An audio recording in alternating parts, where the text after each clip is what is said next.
Halo guys, di konten kali ini saya akan sharing terkait tips dari diri saya untuk lolos seleksi atau pada fase interview AI. Jadi ini adalah murni pengalaman pribadi saya ketika mengikuti proses seleksi Leader Acceleration Program dari perusahaan Great Giant Company atau GGF yang dikenal dengan GGF. Nah, sebetulnya apa sih interview AI tersebut? Nah, jadi sebetulnya interview itu adalah interview yang dimana kita akan direcord, kita akan diberikan beberapa pertanyaan. Dan kalau di perusahaan tersebut kebetulan itu ada sekitar 10 pertanyaan, di mana pertanyaan di situ dimulai dari pertanyaan perkenalan, hobi, terus kemudian juga nantinya ada deep pertanyaan yang memang berkaitan dengan problem solving, ya sesuai dengan requirement atau pada program itu tersendiri. Jadi tergantung daripada nanti teman-teman apply ke apa, dan memang kalau dari perusahaan tersebut itu ada conduct terkait interview AI. Nah, ini poin menariknya adalah ini salah satu perusahaan yang memang menggunakan satu tools yang canggih, yang dimana bukan lagi menggunakan orang untuk diinterview, tapi untuk interview pertama kita akan diinterview oleh AI. Nah, dengan cara yaitu tadi diberikan pertanyaan, kemudian nanti kita akan menjawabnya pertanyaan tersebut. Nah, sebetulnya pertanyaan-pertanyaan itu ya pertanyaan basic yang sudah saya sampaikan sebelumnya. Kayak gitu. Dari 10 pertanyaan tersebut, itu masing-masing kita wajib menjawab kurang lebih dengan waktu 3 menit atau 2 menit. Jadi ada satu pertanyaan yang memang kita tidak perlu in detail, tapi ya masing-masing itu kita diberikan waktu. Nah, kebetulan untuk di perusahaan sebetulnya belum terlalu termasuk AI banget sama seperti kita berdiskusi dengan ChatGPT, tapi di dalamnya nanti kita diberikan sebuah pertanyaan. Nah, dari pertanyaan tersebut kita harus menjawabnya dengan cara kita tuh di-record gitu, di-record terus kemudian nanti record kita itu mungkin nanti diekstrak dari mulai mimik kita, cara menjawab kita, intonasi, kemudian teks tersebut, kemudian diekstrak lah gitu, dianalisa oleh AI itu tersendiri apakah kita masuk lanjut ke tahap selanjutnya atau tidak. Nah, sebetulnya tips dari saya pribadi gimana cara mempersiapkannya adalah pertama kita harus tahu memprediksi atau pertanyaan-pertanyaan tersebut. Nah, kebetulan untuk perusahaan dari program Leader Acceleration Program itu pertanyaan-pertanyaan yang ya tadi dari mulai basic hingga pertanyaan-pertanyaan bagaimana kelebihan kekurangan, terus kemudian bagaimana cara mengatasi kekurangan kita, terus kemudian di dalamnya sharing terkait pengalaman organisasi atau kerja, gimana kita bisa menyelesaikan suatu permasalahan.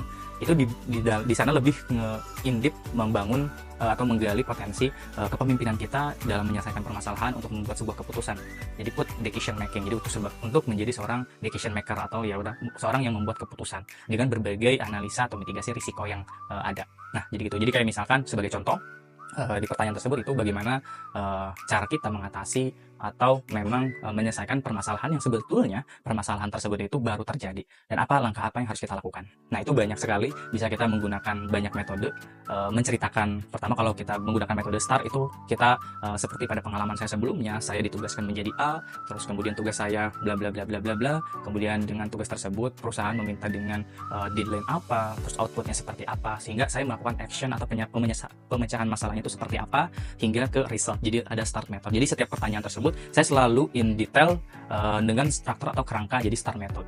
Jadi itu udah strategi penting yang memang sebetulnya ketika kita diberikan diajukan pertanyaan yang seperti itu yang relevan dengan pengalaman pribadi atau penyelesaian permasalahan sesuai dengan pengalaman sebelumnya, ya kita alangkah lebih baiknya menggunakan STAR daripada nantinya kita berbelit-belit tidak tahu pada poin intinya seperti itu.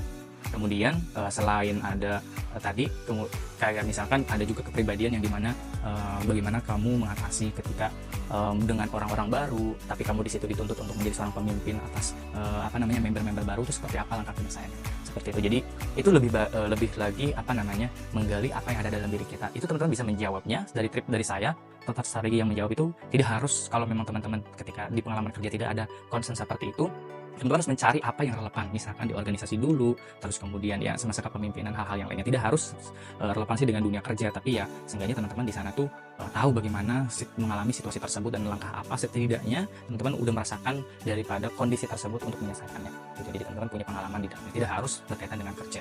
Itu sih dari saran dari saya, karena dari pribadi saya juga tidak sepenuhnya terkait pengalaman pribadi ya. Kalau kita di perusahaan, kalau kita ada pengalaman tapi di perusahaan tersebut sebagai tidak menjabat sesuatu yang atau PIC atau memang sebagai leader atau hal-hal yang dimana tidak memegang dalam control management, kita juga bisa kalau misalkan dengan tim misalkan, atau memang diskusi atau di kehidupan sehari-hari atau di komunitas atau hal-hal yang lainnya, yang memang sebetulnya di sana teman-teman punya jiwa leadershipnya. Jadi sebetulnya cara itu ingin tahu bahwa ada nggak sih sebenarnya jiwa leadership dari teman-teman itu sendiri terkait pemecahan permasalahan. Nah, sebetulnya itu sih dari kebanyakan yang lainnya adalah ya saran dari saya, teman-teman coba mulai memprediksi pertanyaan-pertanyaan yang muncul, terus kemudian pahami juga role yang dilamar atau pekerjaan yang dilamar itu apa, berkaitan dengan apa. Kalau misalkan ya tadi leader acceleration program itu jadi layout dari Grid Giant Company GGF itu kan sama dengan manajemen trainee, atau nanti kita dituntut untuk menjadi seorang leader atau supervisor.